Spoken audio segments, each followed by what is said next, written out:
திமுக ஒரு தீய சக்தி, நாங்க தான் தூய சக்தி அப்படின்னு சொல்லி பிரச்சாரம் பண்ணி ஆட்சிக்கு வந்ததுக்கு அப்புறம் நீங்க கொடுக்கறதா சொன்ன மாற்றம்லாம் என்ன அப்படின்றத ரொம்ப தெளிவா நாங்க பார்த்துட்டு இருக்கோம். பவர் கட்ஸ் இருந்தது தான், திமுக ஆட்சி காலத்திலயும் பவர் கட்ஸ் இருந்தது.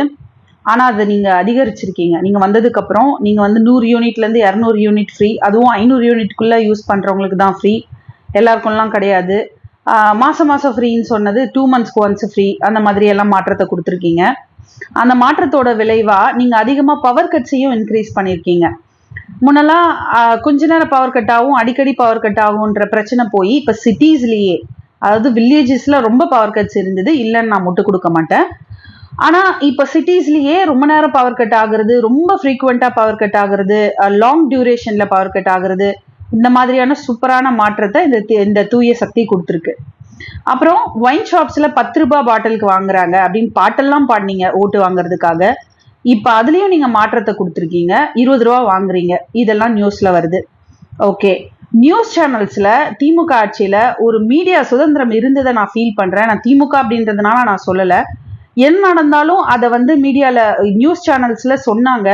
இந்த இடத்துல இந்த குற்றம் நடந்தது, இந்த இடத்துல இந்த குற்றம் நடந்தது, இதெல்லாம் நம்ம நிறையவே பார்த்திருக்கோம். அதை பார்த்துட்டு தான் நம்ம வந்து டிஎம்கே ஆட்சியே சரியில்லை, நிறைய குற்றங்கள் நடக்குதுன்னு சொல்றோம். ஆனா இப்ப மீடியாலாம் என்ன பண்ணுதுன்னு தெரியல, மீடியாவே தூங்க ஆரம்பிச்சிருச்சு. அதாவது நியூஸ் சேனல்ஸ் எல்லாமே தூங்குதுன்னு நினைக்கிறேன். அதுவும் ரொம்ப சூப்பரான மாற்றம் தான். அப்புறம் பெண்களுக்கு எதிரான குற்றங்கள், பெண்களுக்கு பாதுகாப்புக்காக நாங்க இருக்கோம், பெண்களுக்கு எதிரான குற்றங்கள்லாம் அதிகமாயிடுச்சு டிஎம்கே ஆட்சியில, நாங்க வந்து அதெல்லாம் நடக்காம நாங்க பார்த்துப்போம் அப்படின்னீங்க. இந்த 10 நாளுக்கு மேல இருக்கலாம். அந்த 10 நாள்ல வந்து எவ்வளோ பெண்களுக்கு எதிரான எவ்வளோ வன்முறைகள், எவ்வளோ விஷயங்கள். ஒரு பொண்ணு தன்னை ஒரு பையன் ஏமாத்திட்டான்னு நான் ஒரு வீடியோ பார்த்தேன். தன்னை ஏமாத்திட்டான்னு சொல்லிட்டு அந்த பையனோட கல்யாணத்துலன்னு நினைக்கிறேன், போய் அந்த பொண்ணு நியாயம் கேட்கறதுக்கு போனா, அந்த பொண்ணு கூட போனவங்களை அந்த ஆம்பளைங்களை போலீஸ் அடிக்கிறாங்க. இது டிஎம்கே டைம்ல நடந்திருந்தா போலீஸ் அராஜகம் எவ்வளவோ பேசியிருப்போம், எவ்வளவோ செஞ்சிருப்போம். ஆனா இப்பவும் நம்ம என்ன தெரியுமா சொல்றோம், இதெல்லாம் தான் நீங்க கொடுத்துட்டு இருக்க மாற்றங்கள். அப்புறம் பெண்களுக்கு எதிரான குற்றங்கள் அதிகமா இருக்கு, பெண்களுக்கு பாதுகாப்பே இல்லை அப்படின்றதுதான் நீங்க வந்து திரும்ப திரும்ப உங்களோட தேர்தல் பரப்புரைகள் எல்லாம் சொல்லிட்டே இருந்தீங்க. நீங்க வந்து இந்த 10 நாள்ல பெண்களுக்கு எதிராக எத்தனை குற்றங்கள் நடந்திருக்கு, எத்தனை விஷயங்கள் நடந்திருக்கு, அந்த விஷயங்களுக்கு என்னென்ன ஆக்ஷன்ஸ் எடுத்திருக்கீங்க, இன்ஸ்டன்டா என்னென்ன ஆக்ஷன்ஸ் எடுத்திருக்கீங்க, என்ன விஷயங்கள் பண்ணிருக்கீங்க. ஒரு சிங்கப்படைன்னு சொல்லிட்டு, சிங்கப்பெண் படை அப்படின்னு சொல்லிட்டு ஏற்கனவே இருக்கிற காரெல்லாம் தூசு தட்டி பெயிண்ட் எல்லாம் மாத்திட்டு நாங்க தான் பண்ணோன்றது பரப்புறது மட்டும் பத்தாது, இன் ரியல் என்ன மாதிரியான ப்ரொடெக்ஷன் கொடுத்துருக்கீங்க, என்ன மாதிரியான மாற்றத்தை நீங்க அதுல கொடுத்துருக்கீங்க அப்படின்னு கேட்டா அதுலயும் ஏமாற்றம் தான். இப்படி நீங்க கொடுக்கறதா சொன்ன மாற்றங்கள் எல்லாமே நல்ல மாற்றங்கள்னு நினைச்சு வாக்களிச்ச மக்களுக்கு இல்ல, அதெல்லாம் டபுளா வேற மாதிரியா இருக்கக்கூடிய மாற்றங்கள். நாங்க யாரையும் எதிர்த்தும் பேச மாட்டோம், நீங்க மத்தவங்களை பத்தி பேசிதான் நீங்க ஆட்சிக்கு வந்திருக்கீங்க.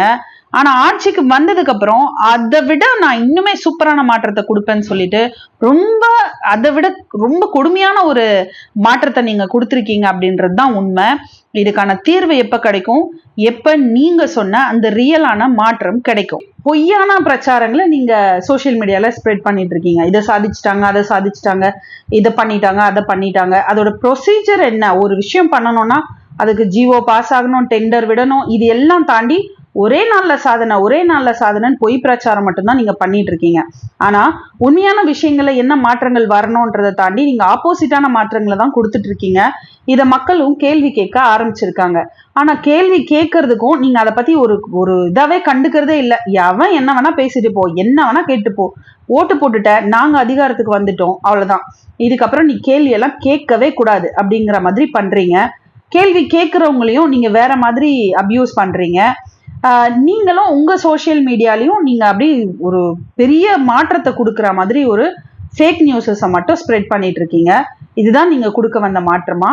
அண்ட் இந்த மாற்றத்தை தான் நீங்க இனி தொடர்ந்து 5 வருஷத்துக்கு எங்களுக்கு கொடுத்துட்டே இருக்க போறீங்களா?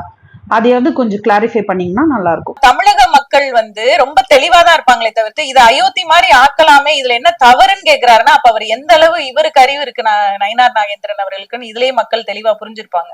அப்ப நீங்க என்ன சொல்ல வரீங்க, நேரடியா நாங்க அப்படிதான் பண்ணுவோம், நாங்க பிஜேபியை உள்ள நுழைக்கிறதுக்கு ஆர்எஸ்எஸ் மூலமா எல்லா காரியங்களையும் நாங்க இதெல்லாம் வந்து ஒரு சின்ன சின்ன சின்ன விஷயங்கள் அப்படியே குட்டி குட்டியா அரிச்சு அப்படியே பெரிய பூதாகரமா ஆக்கி அதுல ஒரு சந்தோஷப்படுறதுதான் பிஜேபியோட நோக்கம். என்னன்னா தமிழக மக்களுடைய நிம்மதியை கெடுக்கும்.